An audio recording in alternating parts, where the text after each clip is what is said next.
Before I tell you what happened on that plane, I need you to stop.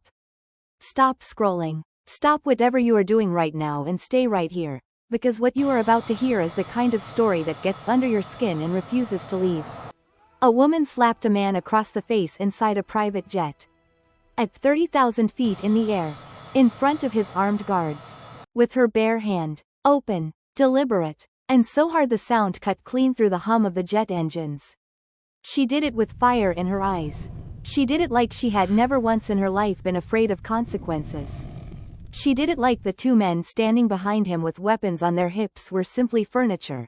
Like the gleaming gold ring on his tattooed hand meant absolutely nothing to her. And he just sat there. He did not flinch. He did not raise his voice. He did not reach for the glass of whiskey sitting beside him or give his guards a single nod. He just turned his head slowly back to face her, and he smiled. Not a warm smile. Not a forgiving smile. The kind of smile that tells you a decision has already been made. The kind of smile that powerful men wear when they have just found exactly what they have been searching for. What she did not know, what she could not have known standing there in her tactical gear with her chest heaving and fury rolling off her in waves, was that the man sitting in that cream leather seat was Seo Kyung-ju. A name that does not get spoken above a whisper in the boardrooms of Seoul. A man whose tattooed hands had built an empire in the shadows, deal by deal, enemy by enemy, scar by scar. A man who had spent months, quietly watching, waiting, and testing, looking for the one person in the world who would not bow to him. She had just passed his test. She just didn't know it yet. And what she really didn't know, what would only become clear when the bodies hit the floor of a rain-soaked shipyard in Incheon, was that the contract she had signed to board this plane was never a security contract at all. This is Alice Parker's story.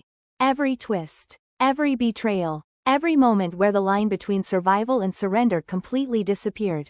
I promise you, by the time we reach the end, you will not believe what she walked into, and you will not believe what she walked out of. So don't go anywhere. Before we get into it, go ahead and drop your location in the comments and tell me what time it is where you are watching from. It truly means a lot to me seeing this community of thriller lovers grow into a global family across every time zone and every continent. Every comment and share helps us bring stories like this one to more people who deserve to hear them, together. Now, let's go back to that jet. Alice Parker had been given those 3 instructions 100 times across 100 different jobs, and she had followed them every single time. Not because she was obedient, but because the work was clean when you kept it simple. You put your body between the client and the danger.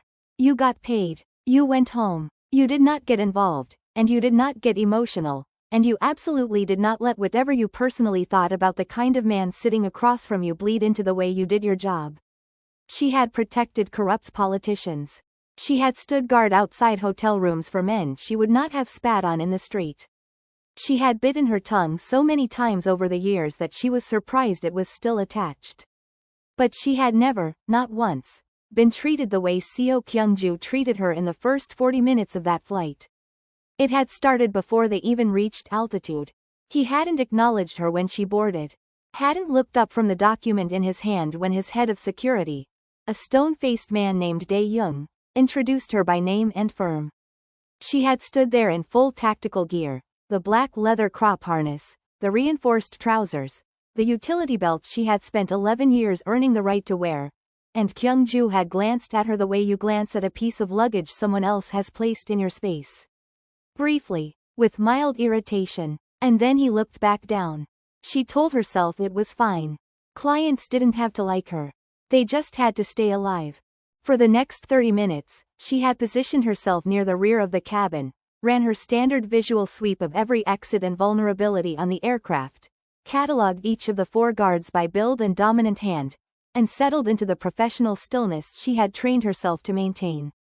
The jet was extraordinary, cream leather seating, warm amber lighting, the faint smell of sandalwood and something far more expensive underneath it. 2 flutes of champagne sat untouched on a side table. A crystal glass of whiskey sat very much touched on the armrest beside Kyung-ju's right hand. He was, she would admit only to herself in the privacy of her own skull, a striking man. The kind of striking that felt almost unfair, like something assembled with deliberate and malicious precision. The suit was black and immaculate, 3 pieces, cut so perfectly to his frame that it seemed less like clothing and more like architecture. The white shirt beneath it was crisp at the collar, the black silk tie knotted with the kind of effortless precision that takes years of arrogance to perfect. And then there were the tattoos. Dark ink crawled up from beneath his collar, the unmistakable coils of a dragon rising up his neck toward his jaw. Not crass, not rough, but intricate, almost beautiful, the way dangerous things sometimes are. His hands rested on the armrests with complete stillness, and every knuckle, every finger, every inch of skin from wrist to fingertip was covered in patterns so dense and detailed they looked less like tattoos and more like a second skin he had been born into. A gold ring on his right hand.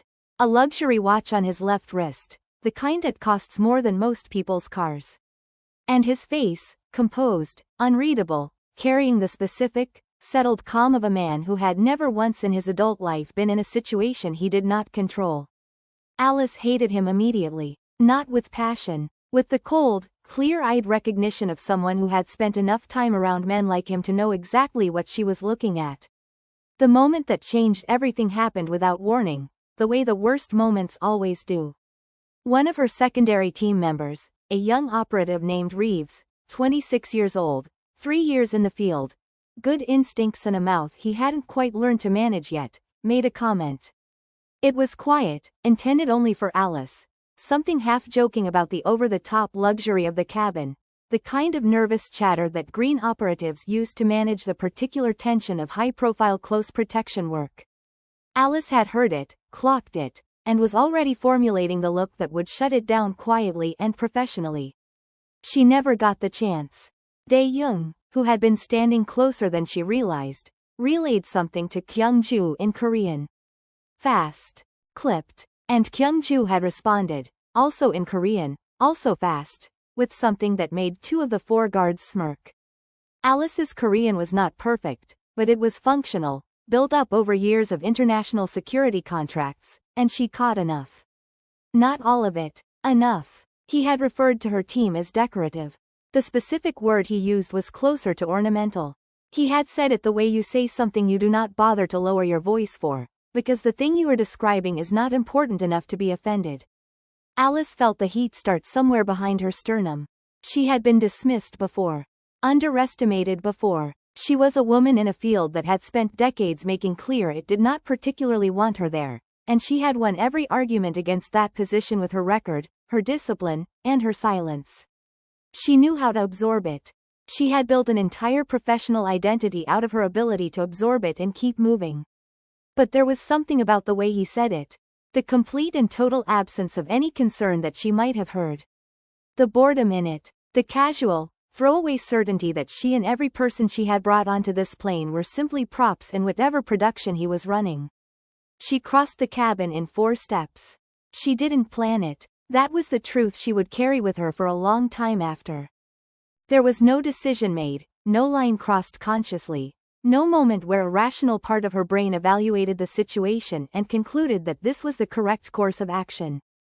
Her body simply moved, and her hand simply swung, and the sound of her palm connecting with Seo Kyung-ju's face was sharp and clean and enormous in the pressurized cabin of that private jet, like a gunshot with better aim. Time did not slow down. That was something people said about moments like this, and it was not true. Time stopped entirely. 4 guards. 4 weapons. The sound of multiple safeties releasing was almost musical in its synchronization, and then there was the specific, absolute silence of multiple barrels pointing at a single human being. And that human being was Alice Parker, her hand still raised, her chest still heaving, staring at a man whose head had turned with the force of the impact and was now turning back, slowly, to face her. She did not step back. That was perhaps the most important thing that happened in those next 3 seconds, and she understood it even in the middle of it. Her feet did not move. Her chin did not drop. She stood there in her tactical gear with fury burning through every cell in her body and met Seo Kyung-ju's eyes with the same unflinching directness she would have given a loaded weapon pointed at her face, because that was, in fact, almost exactly the situation she was currently in. Dae-young was speaking. Short, tight syllables that Alice recognized as commands to the guards, or perhaps to her, she couldn't be certain. One of the guards in the back, the taller of the two Western men, had his mouth open in an expression she had never seen on a trained security professional before. Pure, undiluted shock, the kind that hadn't yet caught up with the professional obligation to do something about it. The Korean guard beside him had no such lag. His face was twisted into something close to fury, his hand tight on the weapon, and Alice could see in his posture the particular coiled tension of a man who was waiting for one word to become very dangerous. And Kyung-ju, Seo Kyung-ju, the man whose name made boardrooms go silent, the man whose tattooed hands had built an empire in the dark, the man who had just been slapped across the face by a woman he had dismissed as ornamental. Said nothing, did nothing, and then, slowly, precisely, with the unhurried composure of a man who has never once in his life been caught off guard by anything he didn't choose to be caught off guard by, he raised one hand. A single gesture, barely a movement at all, just a slight lift of two fingers from the armrest, the most minimal expenditure of authority possible. The weapons lowered. Alice watched it happen and felt something shift in the room that she did not have an immediate word for. The temperature changed. The texture of the silence changed. The four guards who had been a single inhale away from ending her life stood down with the smooth, rehearsed precision of men who had spent years learning that his hand meant more than their instincts. Dae-young did not move, did not speak. Kyung-ju looked at her. Not with rage, not with the cold calculation of a man planning something awful, or at least not only that. He looked at her with something that was, almost imperceptibly, the beginning of interest. Real interest. The kind that you cannot fake and cannot manufacture, that arrives only when something genuinely unexpected walks into your life and refuses to apologize for it. The corner of his mouth moved. It was not a full smile. It was the structural suggestion of one, a single degree of movement at the edge of his lips that somehow communicated more than most people's full expressions. He looked at her the way a collector looks at something he has never seen before and has immediately decided he must understand. He said something in Korean. Low, unhurried, almost to himself. Alice looked at Dae-young, who translated with the expression of a man who had been asked to do something he found mildly bewildering. He says, Dae-young said carefully, that you are interesting. Alice stared at him. Interesting. Dae-young gave the smallest possible nod. Tell him, Alice said, her voice completely level, that I am his security specialist, not his entertainment. And tell him that if anyone on this plane refers to my team that way again, the next sound he hears will be considerably louder than a slap. There was a pause. Dae-young translated. Alice watched Kyung-ju's face as he listened, and she saw it again. That fractional movement, that ghost of something that was not quite a smile but was absolutely not nothing. He replied, brief, almost dismissive in its brevity. He says, Dae-young translated, he looks forward to the rest of the flight. She had repositioned to the forward section of the cabin and was running threat assessments in her head with the focused intensity of someone trying very hard not to think about what had just happened, when the flight attendant came through the curtain with a fresh bottle. Alice noticed her on the way in. Catalogued her the way she catalogued everything, height, build, movement pattern, the particular way she was carrying the bottle with both hands even though it wasn't heavy enough to require that. Filed it, moved on. It was the shoes that brought it back. Flight crew wore specific footwear. Regulation. Practical. This woman was wearing shoes with a sole that was fractionally too thick, and Alice's brain, which had been trained over 11 years to treat minor inconsistencies as the most important thing in any room, dragged that detail back up from the file before she had consciously decided to act on it. She was moving before she finished the thought. Down. The bottle was not a bottle. The man who came through the rear curtain simultaneously was not a guard. He was moving with the specific, economical aggression of someone trained to neutralize targets quickly, and the woman in front had already abandoned the pretense of being flight crew and was reaching beneath her jacket with practiced efficiency. The next 90 seconds were the most compressed of Alice's professional life. The cabin of a private jet is not a good place to fight. The aisle is narrow, the ceiling is low, and every surface that isn't soft leather is a hard edge waiting to reintroduce itself to someone's skull. Alice took the woman first, not because she was the bigger threat but because she was closer, and in the space of 3 footsteps she closed the distance and drove her elbow into the woman's forearm before the weapon cleared the holster. Then used the momentum and the narrow walls to her advantage, redirecting the arm and the body attached to it into the seat divider hard enough to end that particular conversation. She spun. The rear attacker had cleared the curtain and was raising his weapon, and Alice dropped her center of gravity and moved inside the angle, and there was a sharp exchange of force and leverage that ended with the weapon on the floor of the aisle and the man following it a half-second later. She became aware in the periphery of her combat focus that the guards had engaged. Dae-young moving with a speed and efficiency that recalibrated her assessment of him upward significantly, and that a third figure had appeared from the galley at the very front of the plane, and that this third figure was closer to Kyung-ju than to anyone else. She turned and found that Kyung-ju was already standing. He had moved out of the cream leather seat with the same controlled unhurriedness he did everything else, and he was facing the third attacker with his jacket still perfectly buttoned and his expression carrying precisely the same settled composure it had carried since she'd boarded the plane. The attacker lunged. Kyung-ju moved, not dramatically, not with any wasted motion whatsoever. And what he did to the man in the next 4 seconds was brief and complete and told Alice everything she needed to know about what kind of man had been sitting in that seat pretending to read documents. The third attacker hit the floor. Silence returned to the cabin. Not the frozen silence from before. This was different, the hot, ringing silence that follows violence, the kind that takes a moment to resolve into the ordinary world again. Alice stood in the aisle with her chest rising and falling and her eyes moving across the 4 downed figures in a rapid assessment. Secured. All 4. She turned to check her team. Reeves was at the back, shaken but standing, and she filed that away, and then she turned to look at Kyung-ju. He was straightening his tie. He caught her looking and said something in Korean. Dae-young, from somewhere behind Alice, translated. He says your instincts are good. He also says the flight attendant's shoes were wrong. Alice stared at him. He noticed the shoes? Dae-young allowed himself, briefly, a tiny expression that might have been respect. He notices everything. The emergency landing came down hard and fast. The pilot, the real pilot, who had been in the cockpit the entire time while the chaos unfolded in the cabin, diverted to a private airstrip 40 minutes outside of Seoul. A strip of tarmac carved into the edge of an industrial district that Alice had not known existed and suspected did not appear on any official flight registry. The jet touched down rough and rolled to a stop in the dark, and before the lights inside had fully stabilized, Dae-young was moving people. Not toward a terminal. There was no terminal. Toward a convoy of 3 black vehicles that materialized from the shadows of a corrugated metal building like they had been waiting there for exactly this, which, Alice realized quickly, they had. This was not improvised. Kyung-ju's people had contingencies for his contingencies, and the speed and precision with which the evacuation was executed told her that somewhere in Seoul, an infrastructure existed specifically to handle the moments when Seo Kyung-ju's life required rapid and scheduled relocation.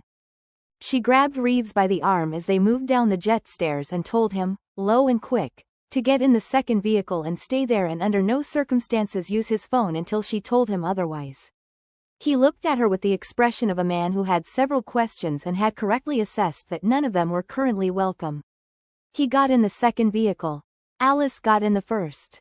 She got in because Dae-young had held the door open with an expectation in his posture that made clear it was not optional, and she got in because she was, whatever else was happening, still technically employed to keep this man alive. And she got in because the alternative was standing on an unmarked airstrip outside Seoul at 2 in the morning with 4 unconscious assassins on a plane behind her and absolutely nowhere to go. Kyung-ju was already inside. He was looking at his phone with the focused attention of a man receiving information he did not like. He did not look up when she got in. The door closed. The convoy moved. Someone knew your flight plan, Alice said. She kept her voice professional. Clean. The voice she used when she was filing a report in her head in real time. He said something without looking up. Dae-young, in the front passenger seat, translated. He knows. Someone inside your organization or someone inside mine. This time Kyung-ju looked up. His eyes in the moving dark of the vehicle were precise and unreadable, and he held her gaze for a moment with the kind of stillness that less disciplined people call intimidating and Alice called information. He was assessing her, not for the first time, she suspected, but differently now. With the specific attention you give to something that has proven itself relevant. He spoke. More this time. He says, Dae-young translated, that both are possible, and that until he knows which, you are safer with him than without him. He says this is not a threat. He says it is arithmetic. Alice looked at him. He had already looked back down at his phone. She decided that arguing with arithmetic at 2 in the morning on the outskirts of Seoul was not the most productive use of her time. She looked out the window and watched the city arrive around them in fragments, industrial first, concrete and wire and the orange smear of sodium lights, then denser, tighter streets. The city folding in on itself as they moved deeper, the kind of Seoul that didn't appear in the tourist material and didn't want to. The convoy moved without hesitation, taking turns with the confidence of a route memorized rather than navigated, and after 23 minutes by Alice's count, they stopped. The safe house was not what she expected, which she suspected was the point. It was the upper floor of what appeared from the outside to be a dry cleaning business, unremarkable facade, shuttered windows, the kind of building that urban environments absorb so completely it becomes effectively invisible. Inside, it was something else, clean, minimal, clearly maintained in a state of constant readiness, equipped with communications hardware and medical supplies and a kitchen that had been recently stocked. There were no personal items anywhere. No photographs, no evidence of habitation, no trace of whoever maintained this space or how often it was used. It was a room that existed to be forgotten. They arrived in pieces. First Alice and Kyung-ju and Dae-young, then Reeves and 2 of the remaining guards in the second vehicle. The third vehicle, she noted, did not arrive. She did not ask where it had gone. Dae-young set up at the communications station immediately. Reeves sat on a bench near the door looking like a man recalibrating his entire professional framework, which Alice thought was probably healthy given the circumstances. The 2 guards positioned themselves without being told.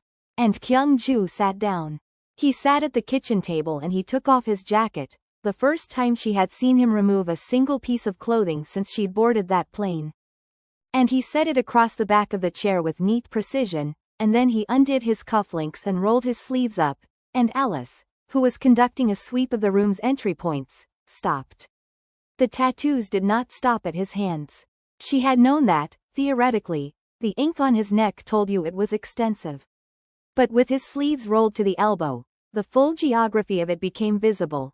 Both arms covered completely from wrist to the point where his shirt sleeve had been, dense and dark and intricate, the same quality of craft she had noted on his hands but more of it, running up in patterns she couldn't immediately parse. Some of it had the structured geometry of deliberate design. Some of it was text. Korean characters worked into the imagery in ways that made them part of the picture rather than separate from it. She was looking at it for longer than was professionally appropriate before she realized it, and she made herself look away and resume her sweep. She did not do it quickly enough. You can ask, Kyung-ju said. She turned around. He was watching her. His Korean accent in English was precise and controlled, each word given its full weight, the grammar formal in a way that suggested it had been learned from books before it was learned from conversation. Alice kept her face neutral. I wasn't going to ask. You were. He said it without any particular heat. Simply as a fact. She crossed her arms. She was aware this was defensive body language and decided she didn't care. What do they mean? He looked down at his own arms for a moment. Not the way someone looks at something they have seen too many times. The way someone looks at something they have chosen to carry in a specific place so they are forced to keep looking at it. Each one, he said, is a person I could not protect. The room was very quiet. Dae-young, at the communications station, had his back to them. Reeves was staring at the floor. Alice looked at the tattoos again. There were so many of them. Dense enough that the individual imagery was difficult to separate. Dragon scales flowing into geometric borders flowing into the Korean characters flowing into something that might have been waves or might have been something else entirely. She had known men who wore their violence like a trophy. She had never met one who wore his losses. How many? She asked. He looked at his right arm. Then his left. Then, and this was the first time she saw anything in his face that she would have called something other than controlled, he glanced toward his collar, where the dragon emerged from beneath his shirt. More than these, he said. She let that sit. She was good at letting things sit. It was a skill she developed early, the understanding that silence was not empty space to be filled but a pressure that, if you left it alone, would eventually reveal whatever was hidden inside it. The dragon on your neck, she said. He reached up and touched the collar of his shirt without pulling it aside. A gesture so small and fast she would have missed it if she hadn't been watching closely. My brother, he said. He was 17. Alice did not say she was sorry.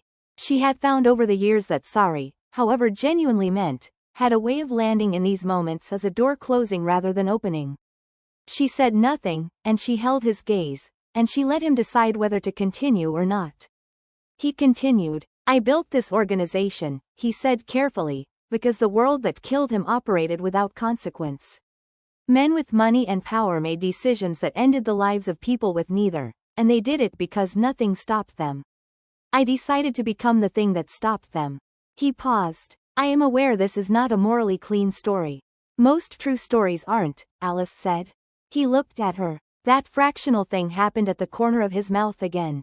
No, he said. They are not. She uncrossed her arms. She wasn't sure when she decided to do that. The ambush on the plane. You're telling me you didn't know it was coming. I knew something was coming, he said. I did not know the shape of it. My intelligence told me there was a threat connected to this flight. I did not know it was already inside the flight. A pause. I underestimated the source. The source being someone who had access to your flight plan and mine. Yes. Which means the source has connections to both sides of what happened tonight. She was thinking out loud now, the way she always did when a threat assessment started to crystallize, out loud and fast, trusting that the shape of it would become clear if she just kept moving.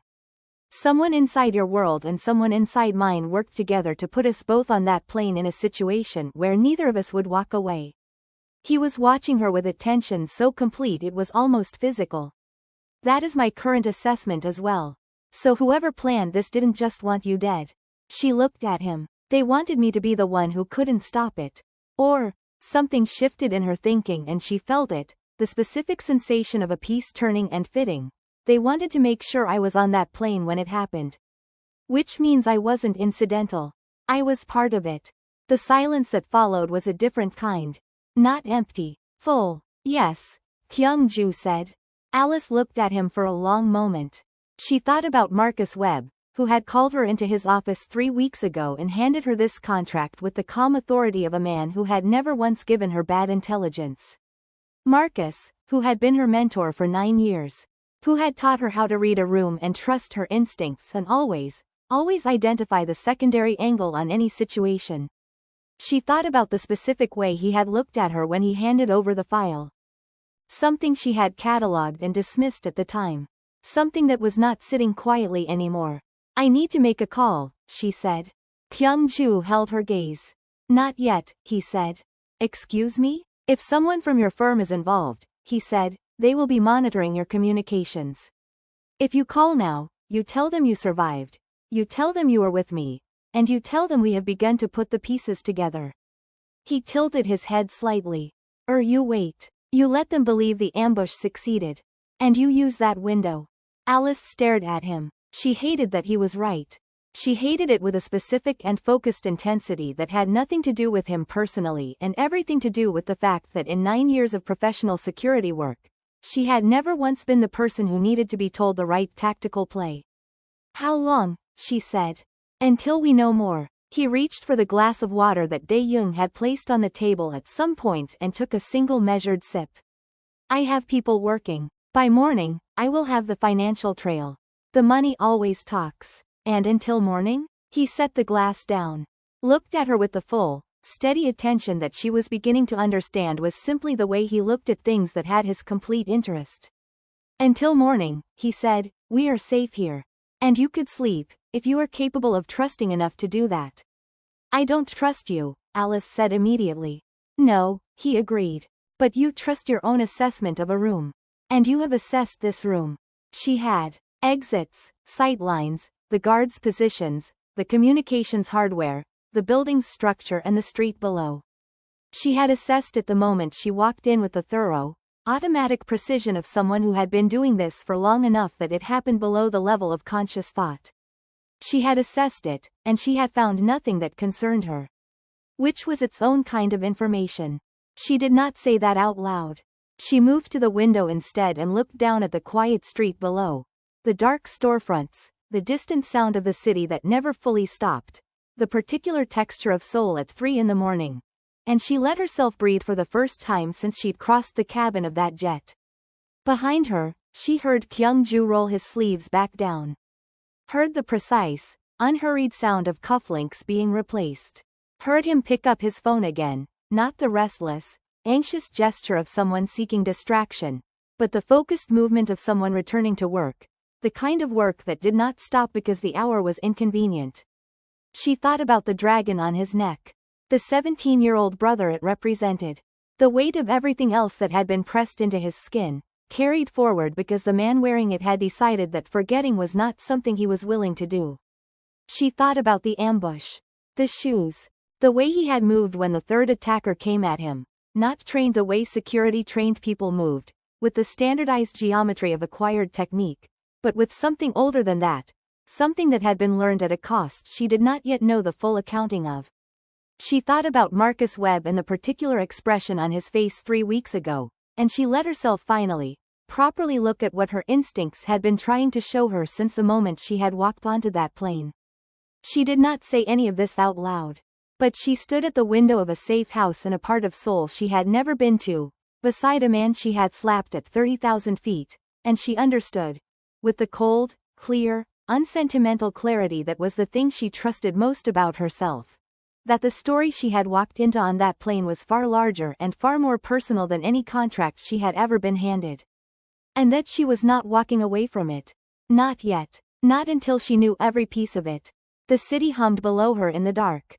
Somewhere in it, a trail of money was talking, just waiting for someone to listen.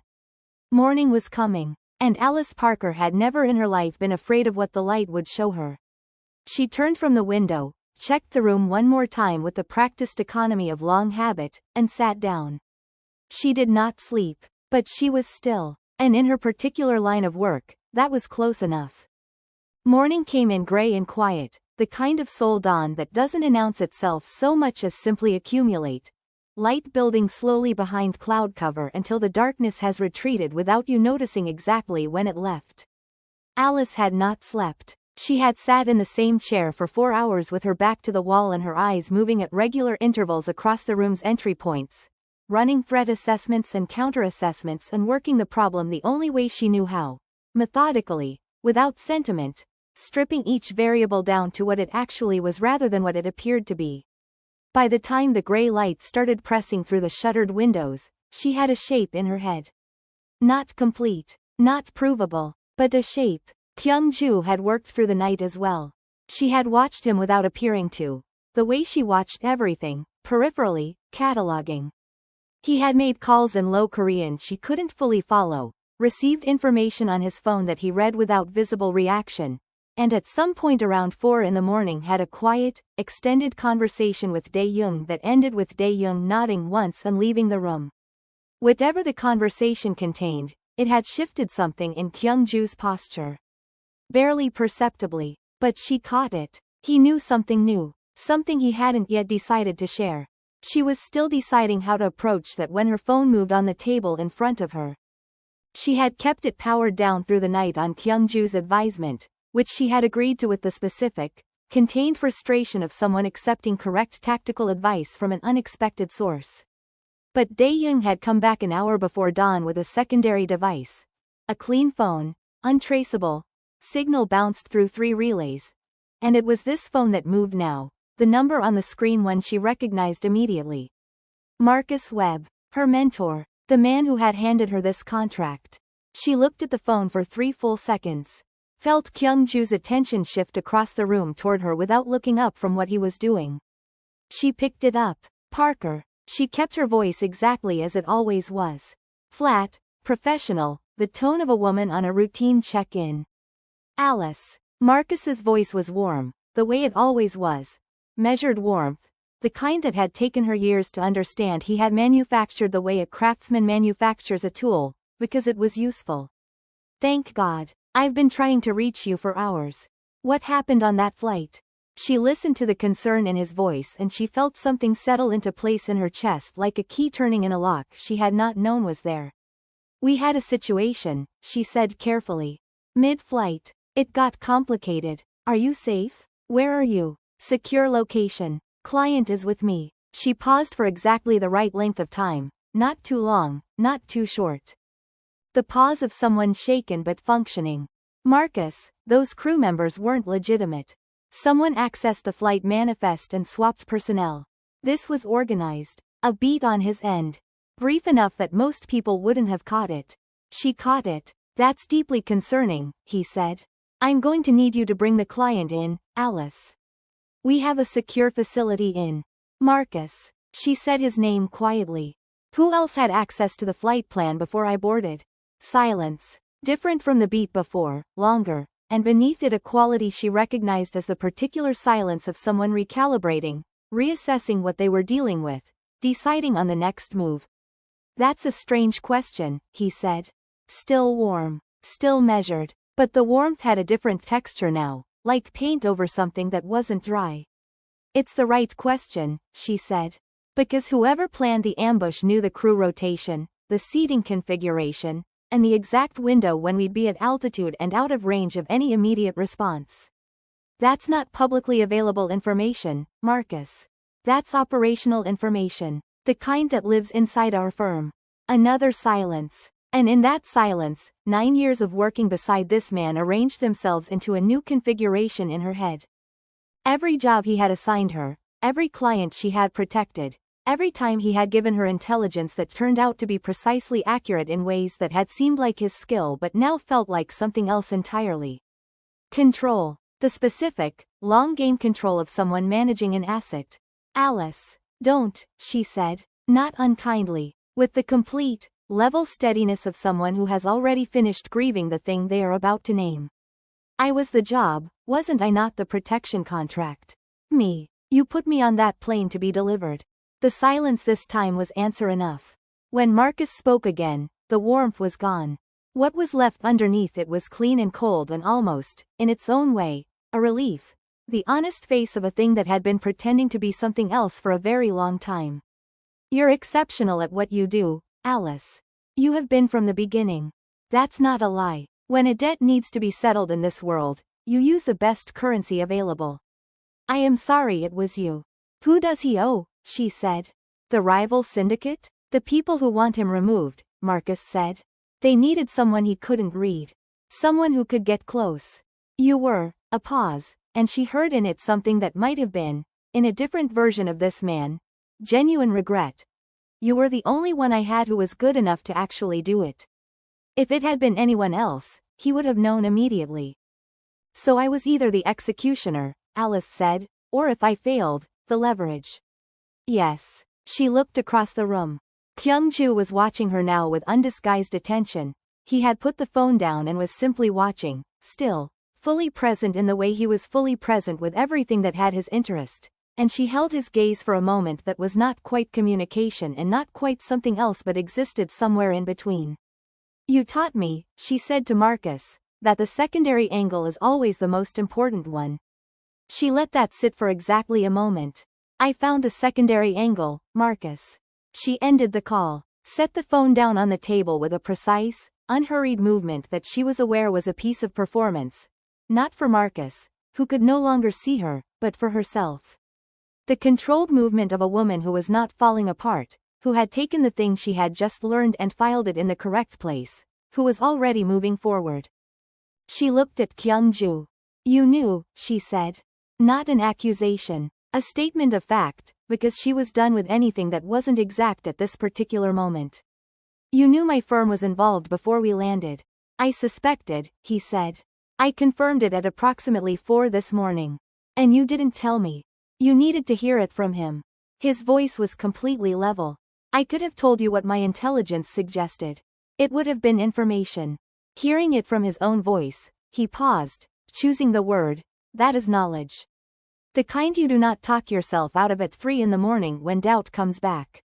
Alice stared at him. She wanted, in the honest and functional part of herself that she tried to keep running even when everything else was on fire, to find a flaw in that reasoning. She looked for it with genuine effort. She did not find one. I want everything your people found, she said. The financial connections, the communications, all of it. You will have it, he said. And in return, I need something from you. What? Tonight, he said, there is a gathering. A summit of the principal figures involved in the play against me. They are meeting under the cover of a charity gala at the Lot Hotel, legitimate surface, black business underneath.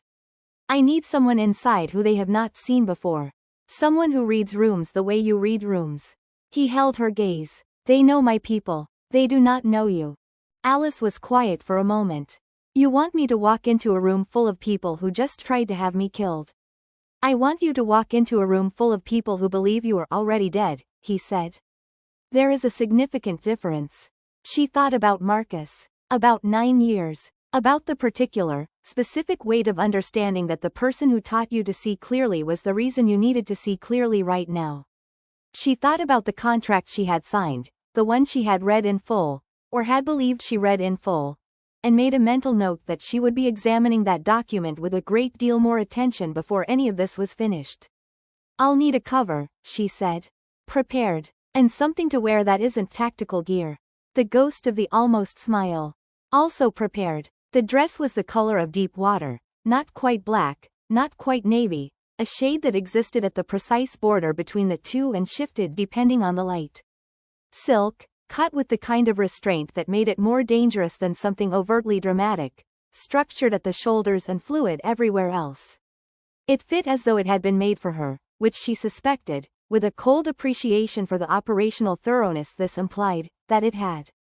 Dae-young had produced it, along with a pair of heels that she wore with the same grounded efficiency she wore everything else, and a small evening bag that she had immediately repurposed to contain the compact blade she had acquired from the safe house's medical supplies, a short, balanced piece of steel that she had tested in her palm 3 times and declared adequate. She did not look at herself in the mirror for long. Vanity was not among her operational vulnerabilities, and she did not have the bandwidth for it tonight. She looked long enough to confirm that the woman reflected was recognizably not the woman who had boarded a private jet in tactical gear 20 hours ago, and that was sufficient. When she came back into the main room, one of the guards stopped speaking mid-sentence. Kyung-ju was standing by the communications station in a fresh suit, charcoal this time, equally immaculate, equally architectural in its precision. He looked at her with the complete, unhurried attention that she was now simply accepting as the way he operated, and said nothing for a moment. The cover identity, he said finally, is a Singaporean risk consultant. New to this circuit, interested in expanding her firm's relationships in the Korean private sector. Close enough to what I actually do, Alice said, that I won't have to construct anything. That was the intention. They rode to the hotel in a single vehicle this time. Just the two of them in the back. Dae-young driving, 2 cars flanking them at distance. The city moved past the windows in its evening configuration, bright and dense and humming, the kind of city that never fully exhales. Alice ran the room in her head before she entered it, exits, likely configurations, where the money would sit and where the muscle would stand and what the topology of power in a room like that would look like when she was inside it. The man we are looking for, Kyung-ju said quietly, goes by Shin Jae-won. He presents as a property developer. He is the financial architect of the play against me, the one who structured the payments between the rival syndicate and external contractors. He glanced at her. Including your firm. What does he look like? 62. Silver hair, always immaculate. He will be drinking single malt and will not appear to be interested in anything in the room. A pause. He is interested in everything in the room. Sounds familiar, Alice said.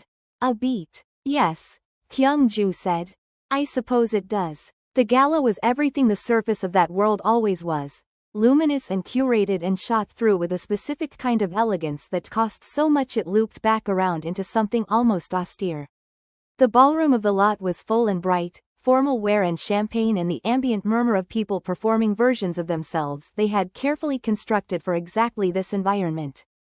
Alice walked in on Kyungju's arm, not because she required the support, but because the cover required the proximity, and because the geometry of the room responded to his presence in a way that parted the crowd like water around a stone, which gave her the clearest possible sightlines. She felt the room register him, not with fear, exactly, but with that particular recalibration that happens when someone whose name carries weight enters a space. Conversations did not stop, but they shifted, slightly, the way tall grass shifts when something large moves through it. She catalogued 32 faces in the first 4 minutes. Cross-referenced them against everything Kyungju had told her in the car. By the time they had completed a first circuit of the room with the unhurried ease of 2 people with nowhere specific to be, she had identified 7 individuals of interest, 3 possible exit points the venue security was under watching, and 1 gray-haired man in a navy suit standing near the far end of the bar with a glass of amber liquid and the specific quality of stillness that belonged to someone pretending not to watch the room. She did not look at Shin Jae-won directly. She let her gaze pass across him the way water passes across stone and moved on, and she felt in the peripheral data of her awareness that he had done the same with her. She had registered, been assessed, been filed. Good. She needed to be noticed enough to be given access and dismissed enough not to be examined too closely. The next 2 hours were a masterclass in patience. Alice moved through the room the way she had been trained to. Not a circuit, not a pattern, nothing that could be predicted or tracked, but a natural drift that brought her into contact with the right conversations and moved her out of them before they became anything more than surface. She gathered information the way good security professionals gather it, not by asking questions but by being the kind of person that other people want to talk near, the kind of presence that makes people slightly more relaxed and slightly more forthcoming than they intended to be. By 10 o'clock she had 3 things she hadn't had at 8. The first was the name of the financial vehicle through which the payments to Marcus Webb's firm had been routed, a property holding company with an address in the Cayman Islands and a Korean board of directors that existed on paper only. The second was the location of the actual meeting that was happening beneath the surface of this gala. A private dining room on the hotel's 41st floor, booked under a name she didn't recognize, currently occupied by 6 people she now could. The third was the confirmation, delivered obliquely and without the speaker understanding what they had confirmed, that the plan for Kyungju's removal was not finished. The ambush had been the opening move, not the whole game. There was a secondary action planned, and it was planned for the end of this week, and it was not going to take place at 30,000 feet. She found Kyungju near the window with a glass he hadn't touched and told him all 3 things in the time it took them to appear to be having a pleasant and unremarkable conversation about nothing at all. He listened without moving his face. When she finished, he was quiet for 2 seconds. The property company, he said. What was the full name? She told him. Something moved behind his eyes, fast and controlled, but she saw it. I know that vehicle, he said. I have known it for 8 months. I did not know it was connected to this. It's connected to everything, Alice said. That's the point of it. It's a layer. Something clean sitting on top of something that isn't.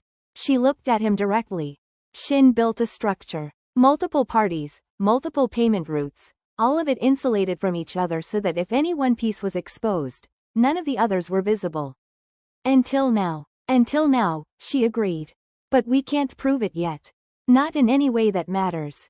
We need the actual documentation, the transfers, the authorization signatures, the paper trail that connects the holding company to the payments to Marcus and from Marcus to the crew on that plane. That documentation exists, Kyungju said. Shin is not sloppy. He keeps records because records are leverage, and leverage is the only currency he trusts. He set down the untouched glass. I know where he keeps them. Alice looked at him. Of course you do, she said. The paper trail, as it turned out, was not paper at all.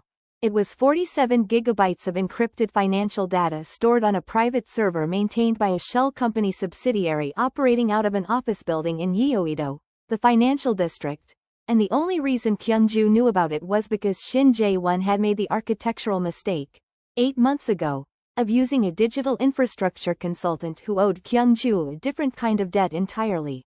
Dae-young extracted it remotely from the safe house while Alice and Kyung-ju were still in the car on the way back from the gala.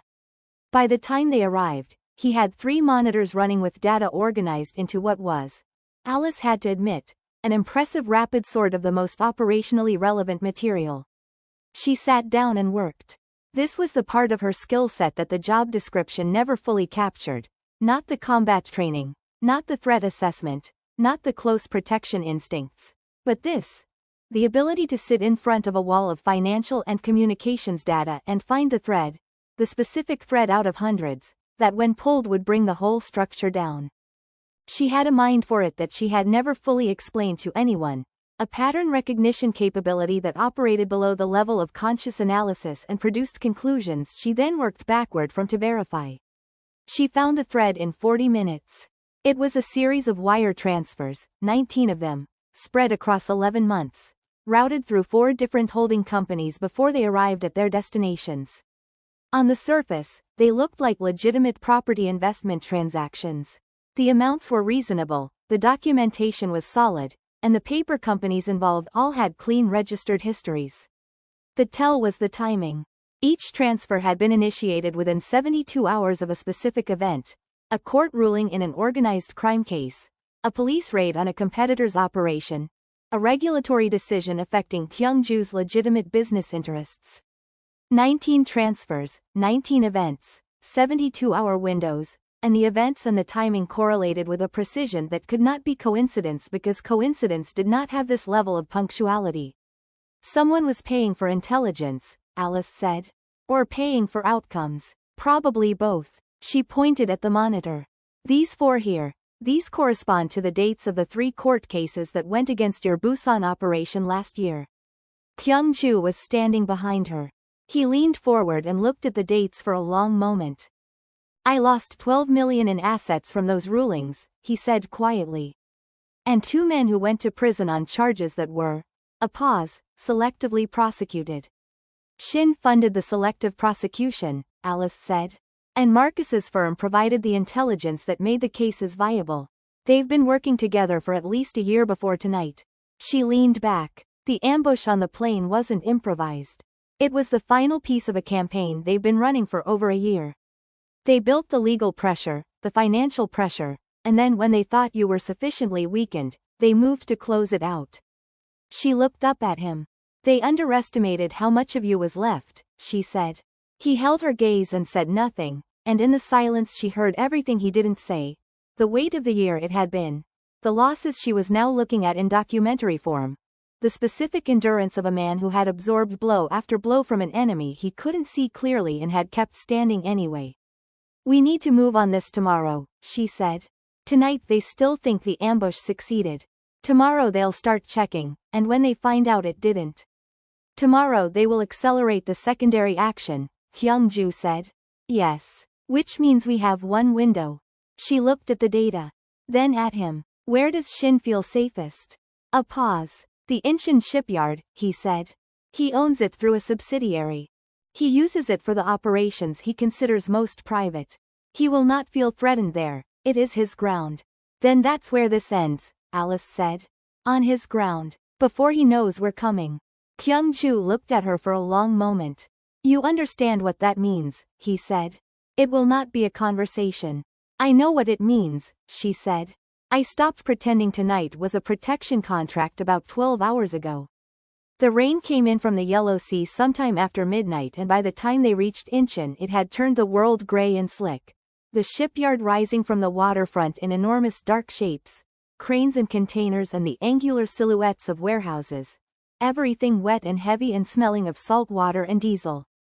It was the kind of place that looked like the end of something, which Alice thought was appropriate. Kyung-ju's people had done the advance work with the efficiency she had come to expect, entry points identified, guard positions mapped, timing windows established.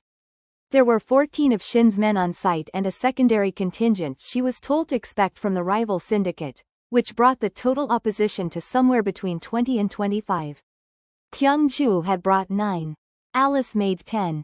She had changed out of the silk dress in the car, back into the tactical gear that she was honest enough to admit felt more like herself, and she had added to it from the kit Dae-young had produced with the reliable thoroughness that she was starting to think was simply his defining characteristic. The compact blade from the evening bag was still on her. She had a primary weapon and a secondary, and the particular focused calm that descended on her before operations, not absence of feeling, but the organization of it. Everything sorted into the correct places, nothing leaking where it wasn't useful. They entered from the waterside. The first 4 minutes were quiet. The kind of quiet that is not peace but compression, everything drawn tight before it releases. Alice moved with Kyungju's team through the shadow architecture of the yard, rain-slicked steel and the distant sound of the harbor, and she was aware of him beside her with a heightened precision that was different from how she had been aware of clients before. He was not a client anymore. She wasn't entirely sure what the correct word for him was, but it wasn't that. The quiet broke all at once, the way quiet always breaks, completely and simultaneously, no warning, just the sudden full-volume arrival of everything that had been waiting. The next 20 minutes were the most complete thing Alice had ever lived through. There was no other word for it. Complete, in the way that a thing is complete when every part of it is fully present and nothing is abstract or theoretical. The rain and the steel and the confined geometry of the yard's corridors and the specific, intimate violence of close quarters engagement, and Kyungju beside her operating with the fluid, devastating efficiency of a man who had learned what he knew in situations exactly like this one.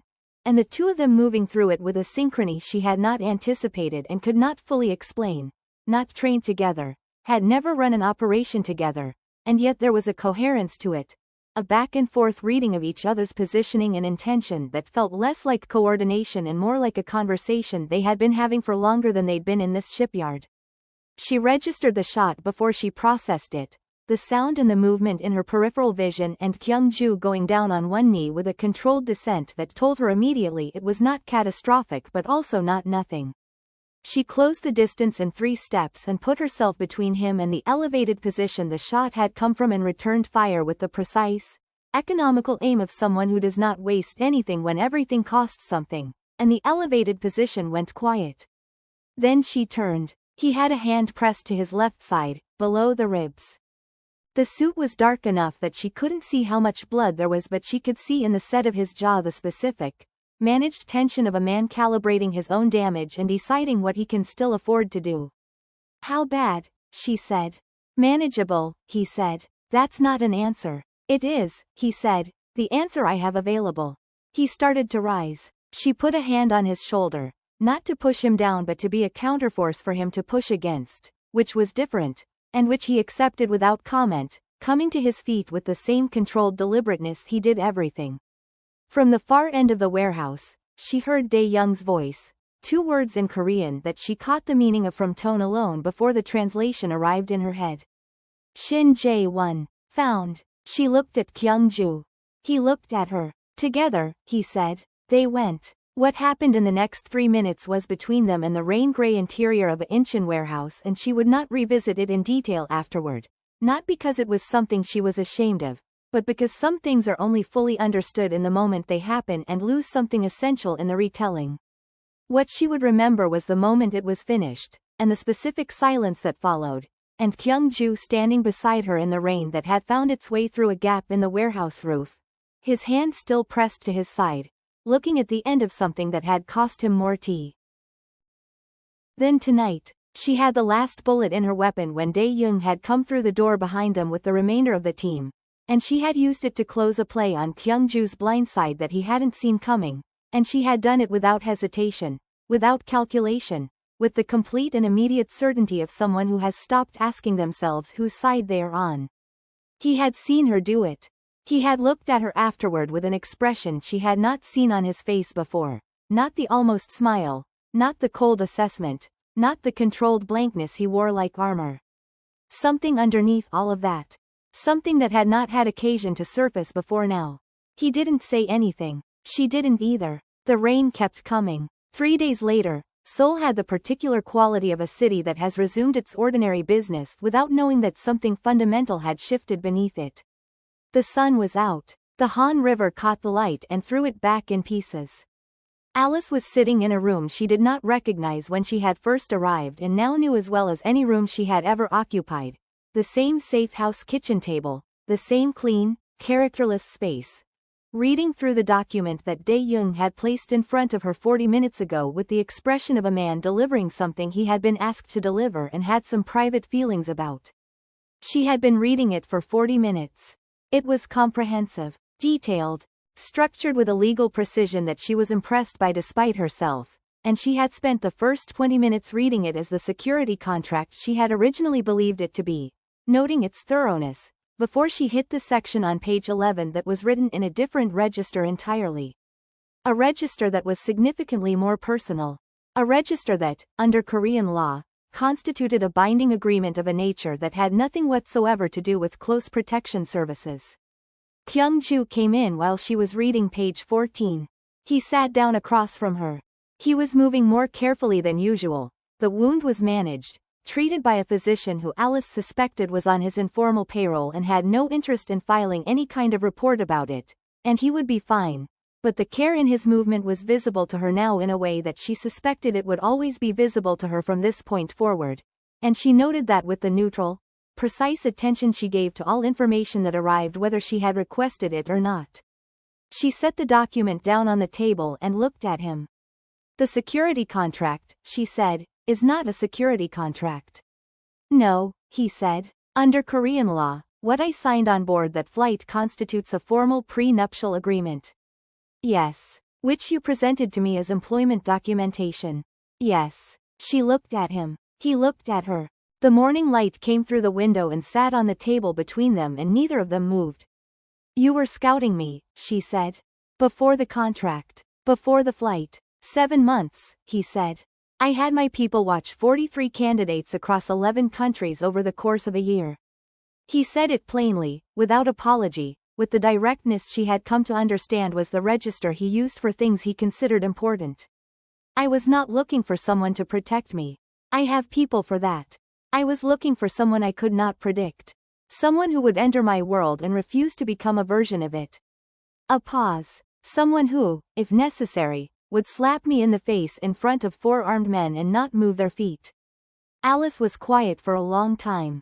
Outside, Seoul went about its morning, traffic, voices, the ordinary and enormous machinery of a city running.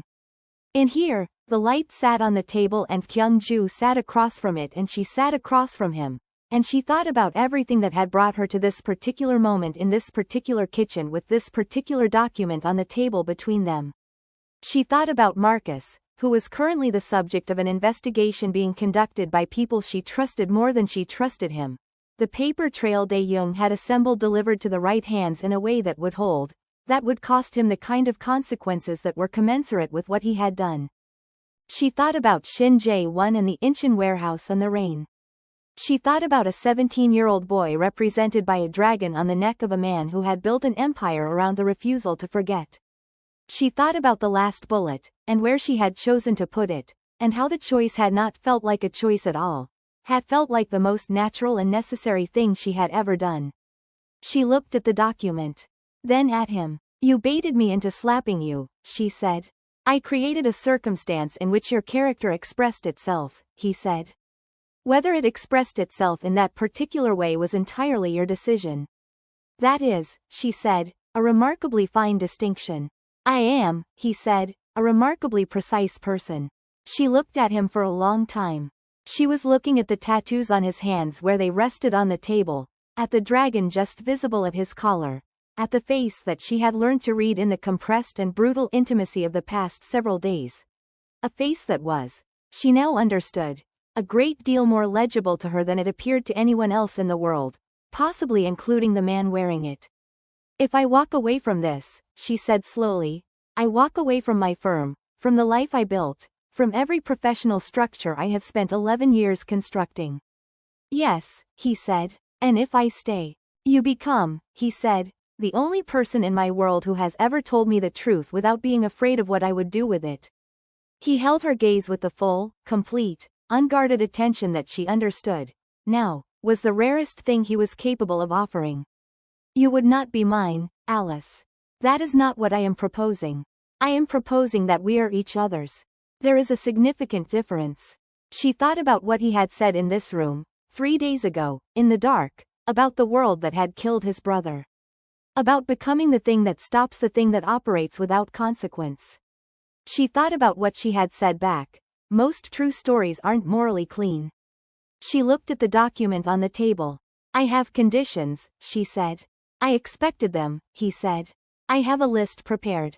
Of course you do. Would you like to see it? She reached across the table and picked up the document and looked at it for one more moment. This piece of paper that had arrived in her life disguised as something ordinary and turned out to be the blueprint for something she had not known she was moving toward until she was already there. She set it back down. Tell me your conditions first, she said. Then I'll tell you mine. And if they match, they will match, he said. You don't know that. I have been studying you for 7 months, he said. I know. The morning light shifted on the table between them. From somewhere outside, the city offered its ongoing, indifferent testimony to the fact that the world continued, that somewhere people were drinking coffee and arguing and falling in love and building things and losing things and going on. The enormous, relentless, beautiful machinery of human life, running without pause, making room for everything. Alice Parker, who had boarded a private jet 4 days ago as a security specialist and was sitting now at a kitchen table in Seoul across from the most dangerous and precise and strangely, comprehensively known man she had ever encountered, looked at Seo Kyung-ju and understood that she was not afraid of this. Not of him, not of the world he represented, not of the version of herself that would step into it.